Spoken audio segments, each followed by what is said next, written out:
ኤርሜላ በቅናት አበደች። ሩታዬ ደግሞ ሄርሜላን አሳበደቻት። የትላንትናማ እንዴት ናችሁ ግን? የትላንትና እንዴት ነው? አይ ሄርሜላ ሌላ ቤት ነው መጣሁት ወይስ ተሳስቻለሁ? ሩሙኑ አየች እኮ ቁጥሩ ማለት ነው ጋይስ። ቀና አለች እኮ ቀና አለች። ዛሬ ምን እንደሚፈጠር አላቅም። እናንተስ ምን ትላላችሁ? ምን እንደሚፈጠር ባናቅም በግምት እናወራለን ማለት ነው። ዛሬ እንግዲህ የምጨረሱ ይመስለኛል። ቅርታ ውዶቼ፣ ጉንፋን ይዞኛል። እንዴት አደራችሁ? እንዴት ናችሁ? ደህና ናችሁልኝ? አለው እግዚአብሔር ይመስገን። ሰላማችሁ ብዝት ይበልልኝ። ለቤት አዲስ ከሆናችሁ ላይክ፣ ሰብስክራይብ ማድረጋችሁ እንዳይረሳ ማለት ነው። የኔ ውዶች ላይክ እና ሰብስክራይብ የምታደርጉልኝ ከልብ አመሰግናለሁ። ዌልካም ሁላችሁም እንኳን ደህና መጣችሁ። ወደ አዲስ የመጣችሁ አላችሁ እንኳን ደህና መጣችሁ። እንግዲህ እዚህ ቤት ስድብ የለም ምን የለም። በተሰራ ቪዲዮ አስተያየት ብቻ የምንሰጠው ሰው ላይ አንፈርድም ማለት ነው ውዶቼ። እኛ ማነን ሰው ላይ የምንፈርደው? ስለዚህ ራሳችን ቆም ብለን ማየት አለብን ብዬ ነው ማስበው። እንኳን ደህና መጣችሁ አዳዲሶች፣ ወዳችኋለሁ ሁላችሁም ማለት ነው። እንግዲህ ዛሬ በሌላ ቪዲዮ መጥቻለሁ። እንግዲህ ሄርሜላ ትላንትና እንደዚህ አይነት ፊት አይቼ አላቅም እላችኋለሁ። እንደዚህ አይነት ቪዲዮ ፊት አይቼ አላቅም። በስማ ሜሌሌ እኮ ነው ጨለለችው ሄርሜላዬ ማለት ነው። እንዲህ ልክ ሩታዬ ስትከፍት ማለት ነው ወዶች ደንግጣ ቀና ብላ ማለት ነው ወደ ላይ አየች። ወደ ላይ ስታይ ያው ነው ሩሙ። በቃ በህልሜ ነው በአይኔ ነው በቃ ምን ልበላችሁ፣ እንደዛ ነው የሆነባት ብዬ ነው ማስቡና እንግዲህ ምንም ማድረግ አይቻልም። ሴት ልጅ በነገራችን ላይ ብላተኛ ናት ሲባል እኮ በምክንያት ነው ውዶቼ። የእውነት የራሷን የማድረግ ትችላለች። በቃ ማለት ብላተኛ ናት፣ ብልጥም ናት ሴት ልጅና ያው ሩታ እልህ ውስጥ ገብታ ነው እንጂ ትዳራ መበተን ፈልጋ አይመስለኝም እውነት ለመናገር። አብሮሽም እልህ ውስጥ ገብቶ ነው እሷን ለማስቀናት ብሎ ምናምን ያንዳንዱ ነገር እያደረገ የነበረና ይሄ ደግሞ ራሱ ነው የሚጎዳ፣ ማንም አይጎዳም። ሩታን ብትሆን በንዴት ስለተናደደች ብቻ ወይም ደግሞ እልህ ስላለባት ብቻ ትዳራውን መበተን የለባትም ብዬ ነው ማስበው። ማንም አይጎዳም። ማላቸው ያለው ልጅ ነው የሚጎዳ ብዬ ነው ማስበው።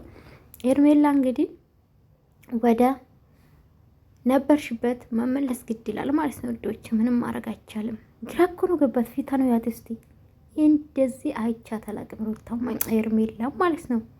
ሲቀጥል እኔ ግን ይቅርታ አድርጉልኝ ጋይስ፣ የገመትኩ ነገር አለ። እናንተስ ምን ትላላችሁ? ማለት ሩታ እንዴት ከሄርሜላ ቀድማ መጣች?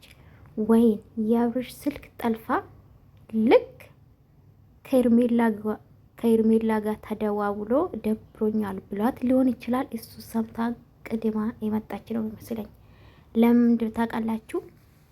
አልደወልሽልኝ፣ ደውዬልክ ደብሮኛ ስላልክ ነው የመጣው እኮ ምስት ሆነኝ ምናምን ስትል አልተደዋወለንም በጭራሽ አለ አብርሽ ማለት ነው። በጭራሽ ምን ሆነሽ ነው አብድሻል ወይ ነው አላት። ከዛ ደግሞ መለስ ብላ ማለት ነው ደብሮኛል ስትል ሰምቼ እኮ ነው የመጣው አላለችም? ሩታ እንደው ነፍስሽ አይማርም። ኧረ ይመችሽ። እንደው ከዚህ በኋላ እንደዚህ ፈታ ብታደርገን ደስ ይለናል። እና በዚህ አጋጣሚ አብርሽዬ ኮንግራ ወንድሜ እንኳን ደስ አለኝ። 450K ገብቷል ማለት ነው ውዶቼ። ወደፊት ጉዞ ወደ 500,000 ይላል ጋይስ። እና እንግዲህ ምንም ማድረግ አይቻልም። በቅናት የምታብድ ይመስለኛል። ግን ባይጣሉ ወይም ደግሞ አብርሽ በተለይ ከሩታ ጎን ቢሆን ደስ ይለኛል እኔ በበኩሌ። ለምን ምስት ናትና የልጁ እናት ናትና፣ በተለይ ሩታ እንዳትናገር ቢያደርጋት ደስ ይለኛል። ሚስቱን ቢያስከብራት። ለምን ብዙ ሰው አብርሽ ላይ እየፈረደ ነው። ሚስቱን ማንም መጥቶ ነው የሚሰድባት፣ ማንም መጥቶ ነው አፉ የሚከፍትባት ስለሚባል፣ ስለዚህ እሱ መፍቀድ የነበረበትም ብዬ አስባለሁ ከዚህ በፊት። አሁን ደግሞ መፍቀድ የለበትም እንደኔ ማለት ነው። እኔ ውዶች አይመስላችሁ? ለምን በቃ መሰደብ የለባትም። እኔ በቃ ከዚህ በኋላ ጭቅጭቅ የሌለበት ቪዲዮ ቢለቀቅልን የበለጠ ደስ ይለናል። ኦዴሱ በዚህ ሰዓት እውነት ለመናገር በጣም ደስተኛ ነው። 2 ቀን በተለይ ማለት ነው በጣም በዛም ልክ ደግሞ እየተናደዱም አሉ። እንዴት እንደዚህ ታደርጋለች?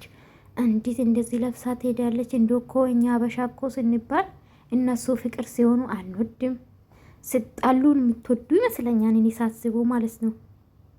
የእውነት በዚህ አጋጣሚ ቅርታ ጠይቃችሁኝም አላችሁ ባይዘወይ ማለት ነው። እኔ እኮ አላወቃችሁኝም እኮ ለዛ ነው የሩት ተደጋፊ ሆናችሁ ቅርታ ጠይቃችሁኝ አላችሁ ወይ ኮሜንታችሁን አይቻለሁ። እና አለማወቅ ነው ስትሳደቡ የነበረ። እኔ ለማንም ክፋት ውስጥ የለም። ሩታ ስታጠፋ እናገራለሁኝ፣ ስድብ አይደለም። በሰራችሁ ቪዲዮ እናገራለሁኝ። አብርሽም ተናግሬያለሁ፣ ሰድባችሁኛል።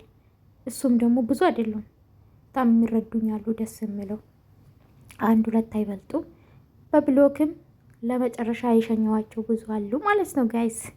እና እኔ ሰው ደስታ ያስደስተኛል፣ የሰው ሀዘንም ማልወዱ ማለቅሰው ሴት ነኝ። በጣም አልቃሻ ነኝ። በነገራችን ላይ ባየው ነገር አልችልም።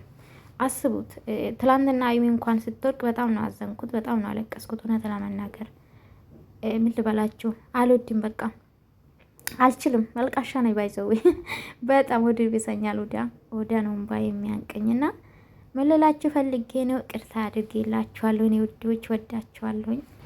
ቪዲዮ ላይክ አድርጉልኝ እና ውዶች ይቅርታ። ዛሬ እንግዲህ የሚገርም ቪዲዮ ይመጣል፣ ጠብቁ ማለት ነው። እና በተለይ ደግሞ ሴት ልጅን ዝቅ የምታረጉ ሴቱ ናችሁ የምትሳደቡ ሌላችኋለሁ። ተቆጥቡ፣ እውነት ተቆጥቡ። ማለት ነገ ሴት ልጅ ሊኖራችሁ ይችላል፣ ልትወልዱ ትችላላችሁ። ገባችሁ አይደለ? ስድብ የትም አያደርስም፣ ባይዘዌ የትም አያደርስም። መጨረሻችን ውድቀት ነው የሚሆነው። እና ባትሳደቡ አሪፍ ነው ብዬ ነው የማስበው። ማንም ባትሳደቡ፣ ሴት ስለሆኑ ብቻ ሳይሆን በተለይ ደግሞ ሴት ልጅ ለምን ሴት ዝቅ ማድረግ እንደምትፈልግ ግራ ነው የሚገባኝ። ኤኒዌይስ ሲመቻችሁ ወዳችኋለሁ። ባይ ባይ።